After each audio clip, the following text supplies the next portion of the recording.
Okay mga boss, meron tayo dito na ikakabit sa ating Winarex. Ito yung kanyang air filter. Kanyang code is 17210-KP6-B50 yan. Nabili natin sa online and this is a genuine ng Honda. Yan. Papalit tayo dahil nasa 10,000 megit na rin yung ating takbo. Pero tingnan natin ano bang itsura ng 10,000 km na air filter dito sa ating Winarex. Ngayon, tatanggalin mo natin itong apat na screw niya. Makikita nyo, gamitin siya ng Philip. Okay? Okay, yan, kung makikita nyo, yan yung ating air filter sa loob ng 10,000 km megit, no?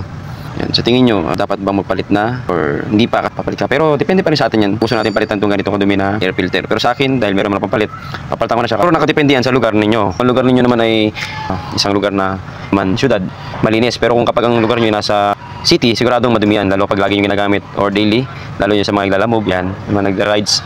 Talaga lalo pag sa city, talagang madumi yan kasi sa nature ng surroundings dito sa lalo na sa Metro Manila, no. Yan yung ating papalit na air filter dito sa ating stock. Since nakuha natin yung ating Winarex, ito yung ganyang ginagamit.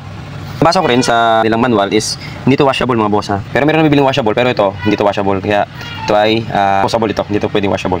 Hindi nyo talagang bumili ng another na air filter. Before nyo lagay itong ating salpak na bagong is linisan nyo muna, punasan nyo rin kahit paano. May pangulki o wet tissue para at least kumapit yung alikabok na nakikira dyan sa inyong screen nito. Yan. And yan, dito sa cover na to, punasan nyo rin yung butas nito para at least malinis na rin bago nyo may balik yung bagong filter. Okay?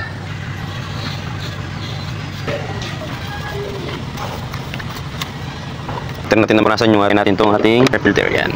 Balik lang natin yung apat na bolt. Yan. Yan, tapos na rin natin yung ating pagkakabit ng ating air filter. Yan, okay na rin siya.